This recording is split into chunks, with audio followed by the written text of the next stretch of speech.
Kilmar Abrego Garcia is again arrested, but now is stuck as an Obama-era judge blocks deportation yet again. The first day of the Democrat National Committee's summer session has the entire nation suffering whiplash, and Steve Cortes joins us to discuss financial organizations abandoning federal statistics. I'm Tony Kinnett, host of the Daily Signal's Tony Kinnett Cast, syndicated nationally at 7 p.m. Eastern. It is Tuesday, August 26th, 2025. This is the Daily Signal's top news in 10. Obama-appointed federal judge Paula Zinnes intervened on behalf of illegal immigrant and citizen of El Salvador Kilmar Abrego Garcia, accused of being an MS-13 member due to the human trafficking violations in the knuckles that are tattooed with symbology from MS-13, the wife-beating allegations, a number of rather rough things. Judge Zinnes has intervened on his behalf in order to keep him from being deported out of the country to Uganda. In Uganda due to his not knowing the language or facing certain persecution. Here was Kilmar Abrego Garcia at a rally yesterday, unable to speak the language of the United States. Un milagro, gracias a Dios y gracias a toda la comunidad. Y por eso quiero decirles las gracias a cada uno de ustedes que marcharon, levantaron sus voces y oraron y nunca dejaron de creer y luchar por mi libertad. Now, the Supreme Court has already ruled that the Trump administration has the power to deport individuals to other countries around the globe. So it's not certain whether or not this is going to be something that is held up for a long time. Regardless, those at the Kilmar Abrego Garcia rally did stand and sing in solidarity with him. Kilmar is our neighbor. You can't have him, Trump. No! Kilmar is our neighbor. You can't have him, Trump. No! Also of note, Representative Ilhan Omar of Minnesota announced, due to this particular Kilmar Abrego Garcia possible deportation, that immigration customs enforcement is beyond reform and should be abolished. She received a considerable amount of scorn from those on the right and center parts of the political aisle. And speaking of Democrats in Minnesota, the first day of the Democrat National Committee summer session began with a lot of stuff that gave the country a bit of whiplash from the 2024 campaign. Widely questioned as its appeal to voters wasn't particularly strong. In yesterday's case, the DNC began with a land acknowledgement to a completely different Native American tribe than the speaker that was brought up to replace Ken Martin. Bonjour, Lindy Salmek, Nindichinikas, Amekdodam, Saginaw Chippewa Dojaba, Anishinaabe Kwe and Dow. Good morning, DNC members, friends, and relatives. Let's talk about the land for a second. The DNC acknowledges and honors the Dakota Oyate, the Dakota people, who are the original stewards of the lands and waters of Minneapolis. The Dakota cared for the lands, lakes, and the Wapatonka, the Great River, the Mississippi River, for thousands of years before colonization. This land was not claimed or traded. It's a part of a history of broken treaties and promises. And in many ways, we still live in a system built to suppress Indigenous peoples' cultural and spiritual history. Now, believe it or not, that was one of the more tame moments of the day. There were individuals suggesting that migrant crime didn't matter, that it was just bait Republicans wanted the DNC to take. Issues voters care about. Where does Trump go? Migrant crime, carjackings, the really lurid, awful stuff that is a crazy, crazy visual. Don't take the bait, because most Americans are more worried about how are we going to address mental health issues, the visible homelessness that we see on streets, and how do we deal with mental health and other issues that drive the sort of random incidents that scare all of us. That's what you should be talking about. That's where you should be focused. Don't take the bait in talking about migrant crime or carjackings or the things that actually don't matter to that many Americans.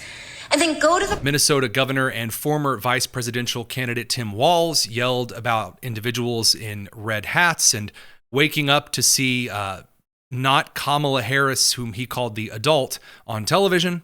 Think of how easy it would be to be a Republican. Oh, what should I wear today? This stupid freaking red hat. What should I say today? I don't know. Just make sure it's cruel. Who do we listen to? That guy. Oh, the felon in the White House? Yeah, listen to him and that will be fine. Now he's talking about burning flags. He's going to have flag burning or whatever, because he knows there's a hell of a lot of flags with his picture on it that are going to get burned. And Amy Klobuchar, the senior senator of Minnesota, making some interesting claims about illegal immigrant farmers and that being America. A farmer in New Mexico relied on immigrant workers who are too afraid to do it anymore. And we have a message to Donald Trump. Immigrants don't diminish America, they are America.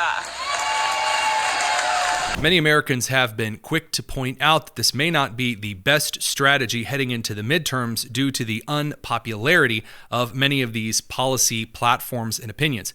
For example, though individuals like Mayor Brandon Johnson, Democrat mayor of Chicago, suggests that incarceration is not a way to solve intense inner city crime.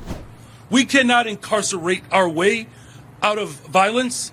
We've already tried that, and we've ended up with the largest prison population in the world without solving the problems of crime and violence. The addiction on jails and incarceration in this country, we have moved past that. It is racist, it is immoral, it is unholy, and it is not the way to drive violence down.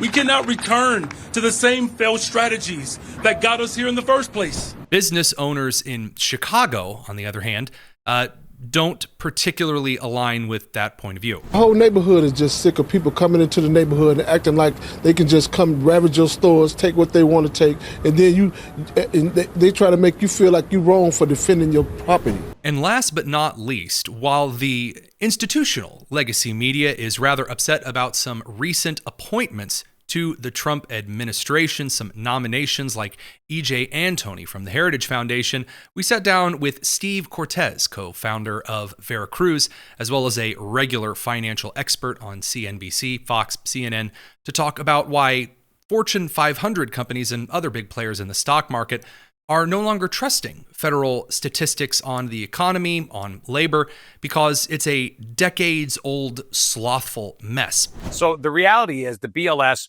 is a bloated bureaucracy that does not serve the needs of the people. It is not even remotely the kind of barometer and arbiter of economic numbers and statistics that it should be. And here comes E.J. Antoni, an outsider, somebody with a very different perspective, somebody with expertise, and somebody, I think most importantly, with an attitude of urgency who says, hey, the tools are out there in this country. The tools are out there technologically, economically to fix this and to get real-time reads, or at least very quick, efficient reads that are believable and accurate so that good policy decisions can be made with the right numbers. And predictably, what we have is again, a freak out from permanent Washington.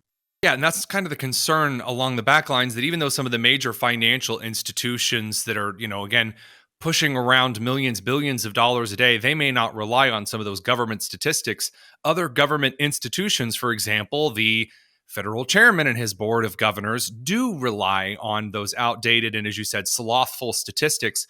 So what we get into is perhaps a snowball catastrophic situation where you don't have a Federal Reserve that is even able to react to the economy in time, if in case the federal chairman was doing everything above board. It's a very everything's built on a previous problem. You got quite a stack.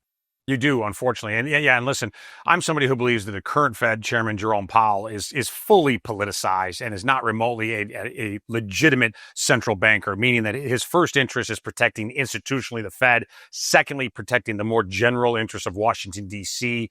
as sort of a broad institution, thirdly, maybe, or even further down the line, the prosperity of the American people. But putting that aside, even if he had the best of intentions, even if he had the best of skills in the sphere of monetary policy, if he is only considering official government statistics, you're exactly correct that garbage in, garbage out, you are sure to make bad decisions based on slow, inaccurate information as an input.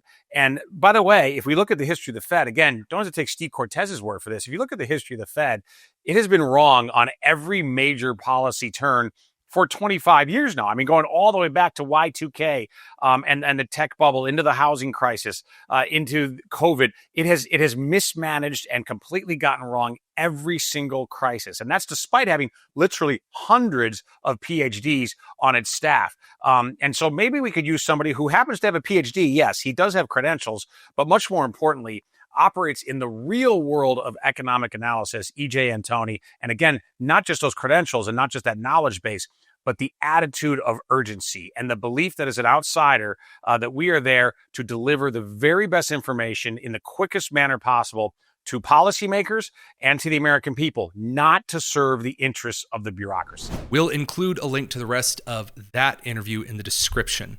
Before you go, head down to that description and make sure you're subscribed to the Tony Kinnett Cast.